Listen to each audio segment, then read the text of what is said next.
Avvia il prossimo 6 luglio presso il ristorante Madison della Scala dei Turchi la terza edizione di Sicilia in Bolle. L'evento, curato dall'Associazione Italiana Sommelier Delegazione di Agrigento e coordinato dal delegato provinciale AIS Francesco Baldacchino, brinderà nuovamente insieme a sommelier, operatori e appassionati delle eccellenze vitivinicole siciliane di spumanti e vini frizzanti. Quest'anno le aziende saranno circa 50 tra metodo classico, metodo Charmat e vini frizzanti, provenienti da tutte le province siciliane.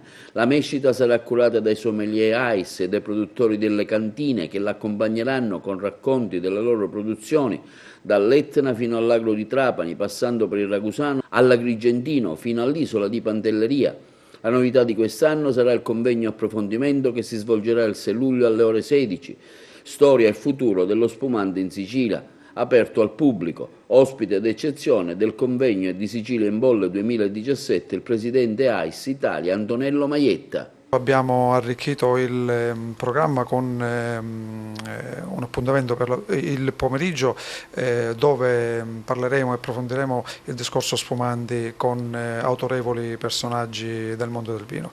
Abbiamo questo convegno per l'appunto dove interverrà il presidente nazionale dell'Associazione Italiana Sommelier Antonello Maietta, che con piacere abbiamo avuto questa lieta notizia, sarà presente per questa terza edizione di Sicilia in Bolle. Ne parleremo per l'appunto con il nostro presidente, con un enologo che è Tonino Guzzo, enologo di diverse aziende siciliane, del produttore Michele Scamarca del Murgo, un giornalista Renato Rovato che è un giornalista lombardo che è specializzato sulle bollicine italiane in genere. Il sottoscritto è il presidente regionale Camillo Privitera. In questo convegno parleremo per l'appunto della storicità, della storia della bollicina siciliana e le prospettive che eventualmente questo prodotto può avere. C'è da dire anche, da segnalare anche un crescendo di aziende partecipanti, perché quest'anno abbiamo raggiunto addirittura 44 aziende partecipanti.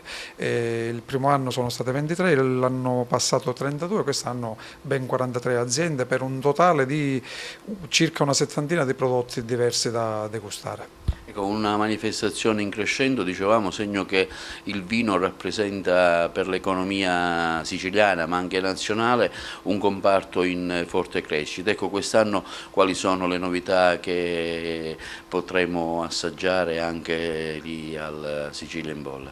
Le novità sono innanzitutto, oltre alle blasonate e oramai consolidate aziende storiche che producono bollicine siciliane, abbiamo tantissime aziende nuove, cioè nuove come tipologia di prodotto che parteciperanno.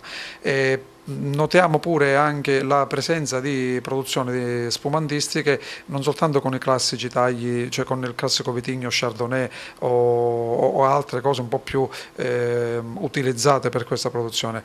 Si valorizzano sempre più le uve nostre siciliane, quindi avremo la presenza di, oltre al Carricante dell'Etna, avremo Insolia spumantizzata, Grillo, Nerello Mascalese, insomma vedo che proprio si sta concentrando, focalizzando l'attenzione per la produzione di spumanti, soprattutto con vitigni siciliani. Ecco, ricordiamo dove si svolge l'evento? Sì, saremo sulla Scala dei Turchi, esattamente al Madison Sala Banchetti, in queste meravigliose terrazze che si affacciano sulla Scala dei Turchi il giorno 6 luglio. Vi aspettiamo numerosi perché è veramente un evento che oramai si è consolidato come punto di riferimento per la produzione di spumanti e bollicine in generale siciliane.